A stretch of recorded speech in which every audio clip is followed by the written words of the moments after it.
todos conseguem observar a maneira como a nossa sociedade tem brigado para tentar desconstruir todos os valores cristãos que nós temos, estabelecendo a sociedade nos padrões. Cada dia mais, isso tem sido mais intenso.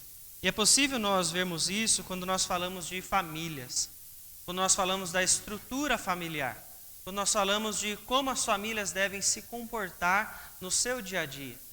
Quando você observa a sociedade, você vê eles tendo o seguinte lema para a família hoje: não importa a configuração da família, desde que tenha amor. Essa é uma frase que as pessoas afirmam quando elas olham então a configuração das famílias hoje de diversas formas. E eu vi algumas reportagens que falavam desta mesma linha de raciocínio quando o assunto era a adoção de crianças por casais homoafetivos. Ou seja, dois homens que queriam adotar uma criança, ou duas mulheres que queriam adotar uma criança, e eles entendendo então o que é família, no conceito deles, eles então pegam uma criança para criar, para dar a elas os conceitos de vida, de como eles vão enfrentar os desafios que virão para todo sempre. E então você ouve essas pessoas afirmarem que para eles não importa a configuração da família, desde que tenha amor para essas crianças, desde que tenha amor dentro dos lares. E eu fico pensando, quando eu olho então essa realidade que nós enfrentamos hoje, porque infelizmente você vê famílias de diversas configurações pensando da mesma forma. E você vê essas crianças que estão inseridas nesses lares, e eu me pergunto o que é que essas crianças pensam sobre família. Porque o que elas pensam sobre família vai definir o que é a família para a sociedade daqui a alguns anos. Porque elas vão construir as suas próprias famílias quando atingirem a fase adulta. Então, se você pergunta para uma criança desta, qual é a estrutura de uma família? Qual é a configuração correta para uma família? Essa criança ela vai ter uma resposta.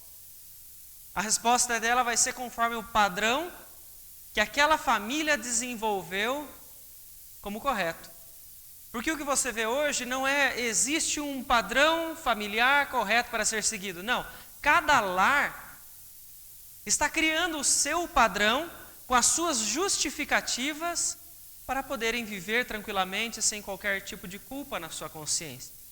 Sejam então casais homoafetivos ou casais que se unem sem realizar o matrimônio, sem oficializar, ambos em pecado, mas todos então vivendo conforme acham que é o melhor para si mesmo, diante das suas justificativas. Então o que nós vemos hoje são famílias que criam filhos, crianças, adolescentes, que estão sendo aí levados a desenvolver cada um o seu padrão de família conforme então eles vivem, conforme eles acreditam que é o melhor. Porém nós vemos as Escrituras nos ensinar que a referência familiar, o padrão, está em Cristo Jesus. Eu quero convidar os irmãos para nós pensarmos então sobre isso esta noite, a ler o texto de Efésios capítulo 5. Vamos ler do versículo 22 até o versículo 33.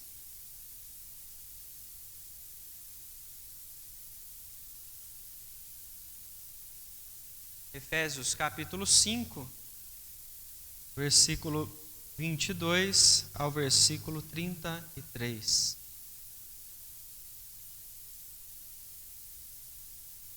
E diz o seguinte a palavra do Senhor: as mulheres sejam submissas ao seu próprio marido como ao Senhor, porque o marido é o cabeça da mulher, como também Cristo é o cabeça da igreja, sendo este mesmo o Salvador do corpo. Como, porém, a igreja está sujeita a Cristo, assim também as mulheres sejam em tudo submissas ao seu marido. Maridos, amai vossa mulher, como também Cristo amou a igreja e a si mesmo se entregou por ela, para que a santificasse, tendo-a purificado por meio da lavagem de água pela palavra, para apresentar a si mesmo igreja gloriosa, sem mácula, sem ruga, sem coisa semelhante, porém santa e sem defeito. Assim também os maridos devem amar a sua mulher como ao próprio corpo. Quem ama a esposa, ama a si mesmo se ama. Porque ninguém jamais odiou a própria carne, antes a alimenta e dela cuida, como também Cristo o faz com a igreja, porque somos membros do seu corpo. Eis porque deixará o homem a seu pai e a sua mãe e se unirá à sua mulher, e se tornarão os dois uma só carne. Grande é este mistério, mas eu me refiro a Cristo e à igreja. Não obstante vós, cada um de per si também ame a própria esposa, como a si mesmo, e a esposa respeite ao marido. Vamos orar? Querido Deus, é em nome de Jesus que nós, diante do texto que acabamos de ler, nós agradecemos ao Senhor porque temos liberdade para poder ouvir a Tua palavra. Nós pedimos a Ti, ó Senhor, que neste momento o Senhor ilumine a nossa mente. O Senhor abra os nossos corações, porque a Tua palavra venha a fazer morada em cada um de nós. Que o Senhor nos dê sabedoria para podermos entender esta verdade contida, ó Pai, na Tua palavra, nesse trecho que nós vamos estudar hoje. Peço que o Senhor direcione os nossos pensamentos para se existe, ó Deus, algo que a sociedade tem incentivado para nós pensarmos que desagrada ao Senhor quanto à família, que o Senhor venha moldar o nosso coração. Que o Senhor venha restaurar os nossos padrões, para que em tudo o Senhor seja honrado em nossas vidas e naquilo que nós ensinamos além do que vivemos, ó Pai. E em nome de Jesus nós oramos e já agradecemos ao Senhor. Amém, Senhor. Irmãos, nós temos visto então o apóstolo Paulo trazer, desde o início do capítulo de número 4, as orientações práticas para a igreja. Ele inicia falando a igreja, então, como deveria se comportar no meio do mundo, aquela a qual ela não foi retirada do meio, mas permanece, então, em meio às trevas que as pessoas que não creem em Cristo estão vivendo.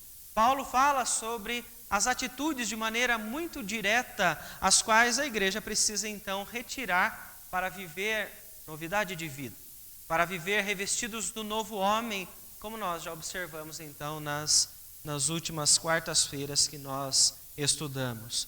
Em tudo isso, Paulo está levando a igreja a entender que ela deve ser imitação de Cristo. Onde a igreja estiver e o que estiver fazendo, deve então imitar a Cristo Jesus. Quando Paulo então chega no versículo 22, ele então insere o tema familiar, ele insere o tema do matrimônio, o tema do casamento, ao qual ele nos leva também a ser imitadores de Cristo Jesus. Cristo Jesus é o referencial para nós então entendermos como a família ela deve ser construída. Eu acho que é o que a sociedade perdeu hoje por tamanha desconstrução que as pessoas estão fazendo com os padrões bíblicos, morais, que nós então conhecemos nas Escrituras. E a primeira coisa que eu vejo o Senhor nos ensinar através de Paulo nesta carta está nos versículos finais. Então eu vou começar pelos últimos versículos e nós vamos voltar para nós pegarmos então 3 pontos esta noite que o texto de Efésios traz para nós. O primeiro, então, que ele nos ensina a como construir uma família está nos versículos 31 e 32. Não há como uma família que agrade a Deus ser construída se não viver aquilo que o Senhor orienta desde Gênesis. Gênesis capítulo 2, versículo 24, é citado aqui então pelo apóstolo Paulo, onde ele diz: Eis porque deixará o homem a seu pai e a sua mãe, e se unirá à sua mulher, e se tornarão os dois uma só carne. Então eu vejo aqui que a referência para a base da família, da estrutura familiar, ela não tem aquilo que nós imaginamos, não é subjetivo, não deve ser criado por qualquer pessoa de acordo com a estrutura que eles estão vivendo. Não, Deus traz o padrão para a família. E ele começa então com aquilo que eu vou chamar aqui de separação. A estrutura da família, ela começa com uma separação, onde o homem e a mulher entendem que eles, a partir do matrimônio, eles se separam dos seus genitores. Eles se separam dos pais para que eles possam, então, a partir daquele momento, viver a família, viver a vida a dois, viver, então, aquela estrutura que está apenas começando a se desenvolver através da aliança que eles vão realizar. Eu vejo que Paulo coloca, então, esta referência como a base principal. Se o homem e a mulher não conseguem se separar, ou você pode chamar de desligamento, então se desligar dos seus pais materialmente e emocionalmente, este matrimônio vai ter problemas. Porque o casal, ele vai colher os frutos da influência dos pais. Ou melhor, vamos usar, que algumas pessoas já olham até de forma pejorativa, né? A influência do sogro e da sogra dentro do casamento, dentro daquela família nova que está começando.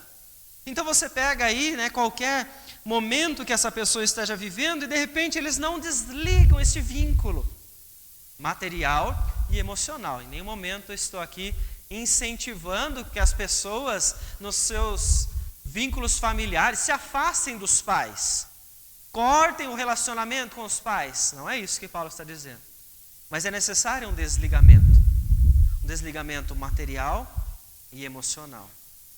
Existem muitos casais que não conseguem então se desligar materialmente dos seus pais e dependem deles. Não conseguem então ser independentes para que eles possam desenvolver a vida a dois, ter os seus planos, ter os seus sonhos, construir juntos aquilo que eles querem. Isso é materialmente, porque não há problema entre o casal cristão eles sonharem em ter coisas juntos, ganhar coisas juntos, construir juntos. Quando existe então a dependência ainda dos pais, quem é que direciona aquilo que é material dentro da vida desse casal? Os pais. Então é aquele momento que o casal decide fazer uma compra. Vamos agora adquirir um veículo, porque para nós é necessário, vimos que é importante, e aí a dependência continua. Então a influência da sogra, do sogro, ela chega naquele momento para interromper os planos do casal. Não houve a separação e há então a abertura para que os pais, vou dizer de uma forma muito clara, se intrometam em assuntos que são particulares ao casal. Então aqui talvez seja dolorido para o homem ou para a mulher romper esta dependência, porque nós crescemos assim, dependentes materialmente até certo momento, dependentes emocionalmente até certo momento. Se não formos preparados para nos desenvolver, a situação talvez seja ainda mais dolorida quando passa-se a viver o matrimônio, porque o laço precisa ser rompido, ou o cordão umbilical, né? Nós podemos chamar assim também. Porque se há então a dependência do homem de forma emocional com seus pais, ele não vai conseguir tomar decisões que são necessárias sem ele vai então consultar a opinião dos seus pais para que eles opinem, eles direcionem, eles tomem a decisão. É importante nós vermos então que Paulo está nos mostrando aqui nos versículos finais, né? Nós vamos então voltar a separação do novo casal para com seus pais da forma material e emocional. Quais os benefícios então que esta família vai ganhar? Independência e maturidade. E como eu falei aqui, não estou incentivando em momento algum para que o casal, né, o homem ou a mulher, evitem de falar com seus pais, para que o sogro ou a sogra nunca visitem o seu lar, para que eles nunca vejam os netos, para que não tenham relacionamento. Não é isso. É apenas limites, para que aquele casal possa se desenvolver com seus planos, com seus sonhos, com aquilo que eles então almejam para a família deles. Porque há um problema se você tem aqui pais que não são crentes e um casal de crentes. E esse vínculo não é cortado. Por quê? Porque a influência do descrente sobre o filho vai permanecer. E ele vai tentar então levar os seus princípios mundanos, pecadores, para aquela nova família de cristãos que está tentando honrar ao Senhor. Porque a partir do momento então que nós vemos a separação acontecer, desta forma como eu mencionei, Paulo então diz: entenderam que é preciso cortar este vínculo desta forma? Então vocês podem se unir. Então vocês conseguem agora ser uma só carne, viver juntos para honrar então ao Senhor. Veja, eles conseguem então viver a união, porque eles agora sonham juntos, planejam juntos, oram juntos, eles conseguem enxergar o que um e o outro precisam melhorar na sua caminhada cristã, porque eles agora estão unidos, é uma nova família. Certa vez em um casamento, eu ouvi um pastor, no momento da celebração, orientando os casais exatamente desta forma, de uma forma muito clara: a partir de agora, vocês não fazem parte mais da família que vocês faziam antes. Vocês estão constituindo juntos uma nova família na qual vocês são responsáveis. Eu acho muito importante esta visão da responsabilidade, da independência, porque isso vai gerar então essa maturidade a esse novo casal, que vai ter muitos planos e muitos desafios para poder então resolver a partir daquele momento. Então é a partir dessa linha de raciocínio que eu compreendo aqui que Paulo então traz para nós no versículo de número 31, onde ele começa a falar então sobre este padrão de como construir uma família, que aqui o detalhe principal que às vezes nós deixamos passar, mas que na nossa sociedade é preciso enfatizar, é que esse padrão é de um homem e de uma mulher. Ao qual ele então vem dizer no versículo 32, que ele está se referindo também ao mistério, porque é comparado o relacionamento do homem com a mulher, com o de Jesus e de sua igreja. Por isso então, voltando a alguns versículos, a partir do 25, eu observo então que há uma postura necessária para o homem. A partir desta base então que este casal conseguiu estabelecer, se separando deste vínculo do pai e da mãe e se unindo como uma só carne, agora ambos juntos, nós vemos então que o marido tem certas responsabilidades e com uma extensão maior até do que a da mulher neste trecho. Paulo então vem lembrar que o marido, ele precisa viver amando a sua esposa. É muito diferente do que nós vemos os casais de hoje em dia aprenderem para poder desenvolver o seu lar, para desenvolver a sua família. Você encontra hoje nesse padrão que qualquer configuração vale, os homens sendo egoístas, individualistas, perdendo completamente a imagem do homem, do masculino, do pai, do cabeça do lar, para fazer o que eles bem entendem, para direcionar as suas famílias, direcionar as suas casas, conforme o subjetivo então está mandando. Então, se ele recebeu um padrão que ele acha que é interessante, ou se ele descobriu uma nova forma de viver com a sua esposa agora, seja pela internet, seja pelos amigos, seja no trabalho, ele vai viver. A sociedade está desconstruindo o que é ser homem, o que é ser marido, o que é ser pai. Porque não existe mais uma configuração padrão. Não existe mais uma configuração para uma postura deste que agora se torna o marido, se torna o homem da casa. E quando nós olhamos as Escrituras, nós vemos que a referência, ela é Cristo Jesus. Porque o marido, ele deve amar a sua esposa, é a comparação que Paulo faz, assim como Cristo ama a sua igreja. E então nós podemos ver que Paulo não fala apenas sobre a separação do homem e da mulher, do vínculo dos pais, mas ele fala também sobre um sacrifício. A construção de uma família, ela acontece pelo sacrifício. O sacrifício de homens que são capazes, então, de cuidar das suas esposas, respeitar as suas esposas, amar elas, alimentando elas, porque ele vai fazer esta comparação com a postura de Cristo com a igreja, ao ponto de, se necessário for, dar a sua vida por elas. É uma atitude, então, sacrificial. E você observa hoje muitos homens tentando até usar o texto da palavra do Senhor para usar as mulheres para fazer a sua vontade. E não se sacrificando para que elas, então, vivam em harmonia, estejam bem, sejam respeitadas, sejam bem cuidadas, sejam protegidas. Porque assim nós observamos que Cristo faz, então, com a sua igreja.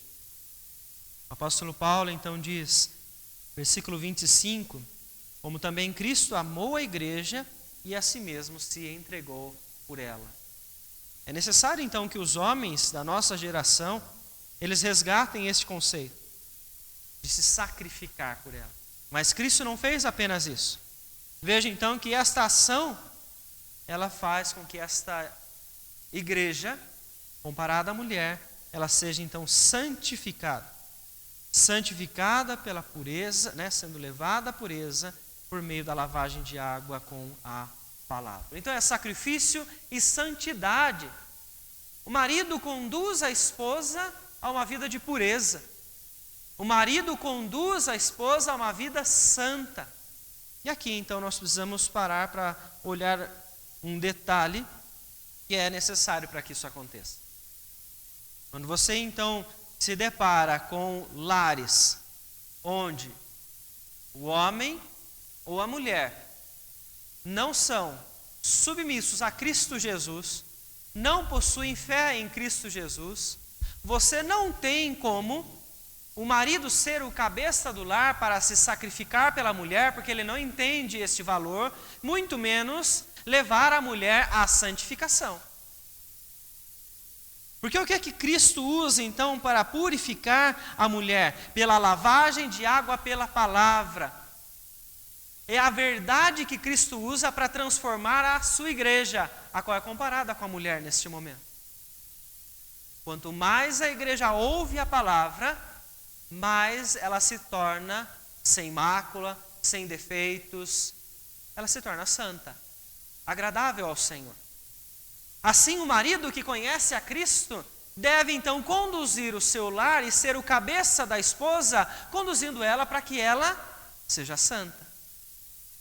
Pela palavra, pela verdade, ao conduzi-la até a submissão ao seu Senhor. E assim, então, ela começa a viver cada vez mais, de forma mais gloriosa, sem mácula, sem defeito, ou seja, afastando-se do pecado. Quando nós não temos um marido crente, e a esposa optou por esta postura de se unir a ele, nós sabemos então que isso não pode ser colhido. Ele não conhece esse princípio. Então nós vamos ter uma esposa com dificuldades na sua vida espiritual. Não vai ter o suporte que o marido deveria dar a ela. Ela não vai ter então aquele que vai orientá-la, que vai instruí-la, que vai trazer a proteção, vai trazer a segurança, para que ela possa então cumprir o seu papel dentro do lar.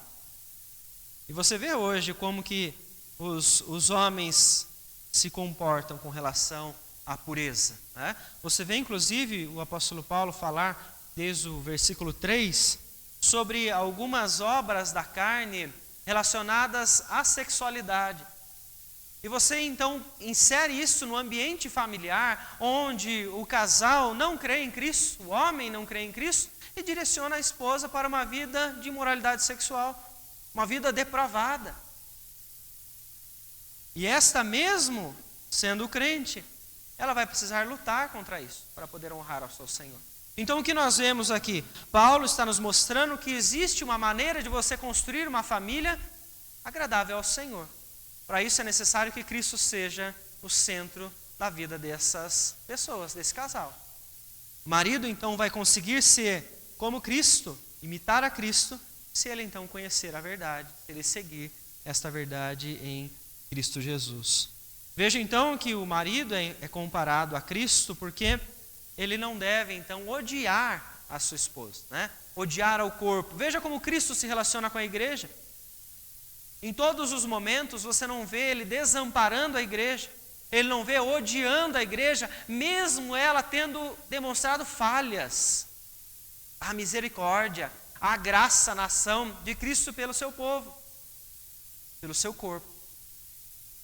Enquanto você observa que a atitude do marido, ela deveria ser a mesma pela sua esposa. De graça, de amor, de sacrifício, para que a esposa então seja levada a uma vida de santidade. Quando então ambos possuem a mesma fé em Cristo Jesus, isso é possível ser polido. Mas como? É preciso olhar para o que a sociedade está fazendo com a figura masculina, a figura do marido, e rejeitar essas posturas.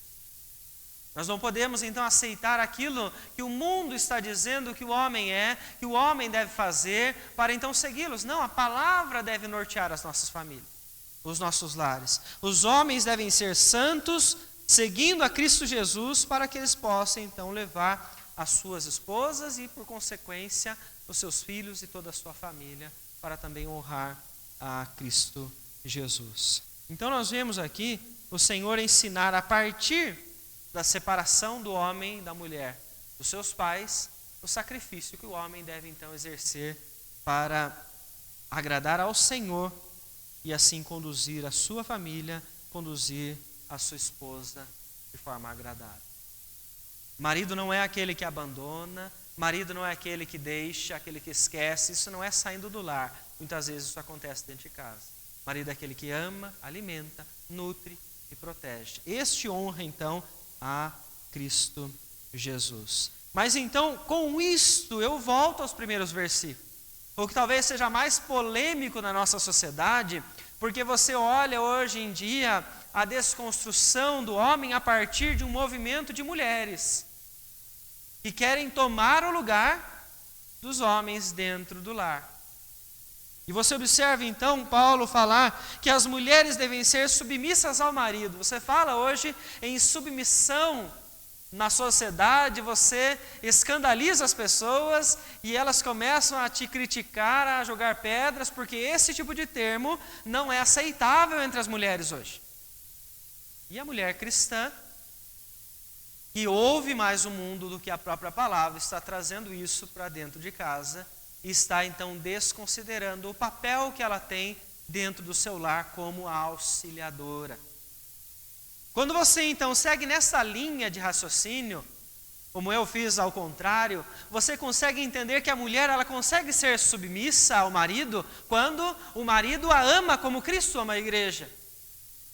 Quando ambos então, eles se separam dos pais para formar uma só carne, para que eles sejam um só corpo, ou seja, eles decidem aquilo que eles vão viver juntos. Porque você então observa que muitas mulheres que querem viver a submissão ao marido, não encontram amparo na vida santa do marido para que possa ser feito isso. Maridos que não honram a Cristo, não direcionam as suas mulheres à santidade. E como é que essa esposa, então, ela vai obedecer a palavra? Ela vai obedecer naquilo que é agradável a Cristo apenas. A submissão, na orientação, na liderança que este homem vai ter sobre esta mulher, vai ser possível apenas naquilo que este marido, então, estiver de acordo com a vontade do Senhor. E aqui nós estamos falando, então, novamente, em um lar onde não há a mesma fé. A mulher, então, que quer ser submissa ao seu marido, que é descrente, ela precisa estar em alerta constantemente, para que ela não desobedeça a Deus, seguindo ao marido que não honra ao Senhor. Pois a mulher, ela conseguirá ser submissa ao marido, como ela faz ao Senhor, se este marido, então, direcionar a sua vida para a santidade, se este marido honrar ao Senhor com os seus pensamentos, se este marido liderar o seu lar, proteger a sua casa, assim como Cristo faz, com a igreja. Aí você consegue então mostrar, inclusive para a sociedade, que a submissão da mulher não é escravidão a qualquer homem, a qualquer custo. Não é uma vida de opressão, independente dos valores que o homem tenha. Não. Tem uma sequência lógica que Paulo está nos mostrando aqui. De como nós devemos então construir os nossos lares. Construir as nossas famílias. A sociedade ela está batendo contrário a isso. Ela está querendo levar as mulheres a assumir o papel dos homens, a serem então as cabeças do lar, e os homens ficando completamente ignorados dentro de casa. Sem voz, sem força, sem qualquer tipo de autoridade, sem qualquer tipo de liderança. Homens que estão deixando de ser homens, conforme o padrão bíblico, e mulheres que estão deixando de ser mulheres, conforme o padrão que a palavra nos instrui. E o que nós temos que perguntar então é: o que será das próximas gerações? Das próximas gerações de crentes. Porque a igreja hoje, quando ela se deixa influenciar pela mentalidade do mundo com relação à família, ela está plantando para que os seus filhos, para que os seus netos, eles possam viver com o mundo na igualdade. Vamos viver cada um conforme os seus próprios pensamentos. Você vê hoje a desconstrução da verdade da palavra, quando você encontra a defesa, com muita ênfase, a ideia de que homens podem virar mulheres e de que mulheres podem virar homens. A confusão já está instalada na mente das famílias. Pense nisso, no impacto que vai trazer para as próximas gerações. Pense nas crianças que vivem em lares desconstruídos, como é que elas vão pensar em construir as suas próprias famílias, se elas não forem ensinadas com base na palavra do Senhor. O que nós vemos então, Paulo nos ensinar neste momento, é que precisa entender que a família, ela só existe com uma configuração. Existe apenas uma que é agradável a Deus, quando existe o homem e a mulher. Nós temos que começar por aí, porque a nossa geração está tentando desconstruir esta base, que está lá no início, quando o Senhor estabeleceu a base para o casamento, para o matrimônio, entre homem e mulher. Nós precisamos então defender esta verdade. Nós precisamos ensinar sobre esta verdade para as gerações, para as nossas famílias, para que eles então possam sustentar isso e viver esta realidade honrando ao Senhor. Porque só assim você vai poder então chegar para as famílias e lembrar a eles que Paulo nos ensina que os papéis do homem e a mulher jamais devem ser invertidos, jamais devem ser abandonados. Devem ser estabelecidos conforme o Senhor então nos traz. O homem o cabeça do lar e a mulher o corpo. Em certo momento, um comentarista não chamou a mulher de corpo, mas chamou a mulher de coração. E quando ele leva nós a pensarmos isso, ele leva nós a questionarmos qual dos dois é mais importante nos papéis. Entre o corpo, a cabeça e o coração, você vê então que existe a necessidade de ambos, funcionando, bem estabelecidos, juntos, fazem então com que todo o organismo esteja bem. Não é possível então uma família estar saudável se apenas a cabeça está saudável, ou se apenas o coração está saudável. É preciso que ambos estejam, ou seja, esses papéis estejam bem estabelecidos e bem executados. Isso só é possível de uma maneira: quando as famílias estiverem estabelecidas em Cristo Jesus. É preciso então levar Cristo de volta aos lares, Cristo de volta aos casamentos, Cristo de volta às construções dos relacionamentos, para que as pessoas então possam entender os seus papéis e viver de acordo com a vontade do Senhor. Você pode analisar todos os casamentos que você conhece, todas as famílias que você conhece, onde existe desgaste, onde existe briga, onde existe então desunião, onde não há harmonia. Esses lugares eles vivem dessa forma porque Cristo não está sendo inserido ali, não está presente nesses lares. Portanto, para que haja a restauração dessas famílias, precisamos levar Jesus novamente a ser a base dessas vidas, do homem, da mulher e dos lares, para que então possam honrar ao Senhor. Existe algum relacionamento que possa então você dizer que não tem jeito mais, né? Não dá para você mudar mais?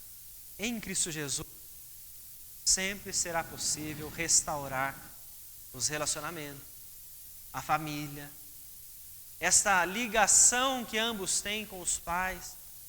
Olhando para a palavra do Senhor e clamando pela misericórdia do nosso Deus, nós podemos então rejeitar os padrões do mundo e viver conforme a vontade do Senhor. Eu desejo, portanto, que Deus nos abençoe, que nos dê sempre sabedoria, para nós dialogarmos com este mundo, com a sociedade que está tentando desconstruir tudo aquilo que nós cremos. E neste diálogo, que o Senhor nos use com a sabedoria que Ele nos dá, para ensinarmos que existe um padrão e que existe a vontade do Senhor, que deve ser então vivida em todos os lares. Que o Senhor use as nossas vidas para, através desse diálogo, deste ensino, desta vida, falar da mensagem real, da mensagem do Evangelho, dessa que transformou as nossas vidas e que transforma os lares daqueles que creem em Cristo Jesus. Amém, irmãos? Alguém gostaria de fazer algum comentário ou gostaria de tirar alguma dúvida sobre o texto para nós orarmos?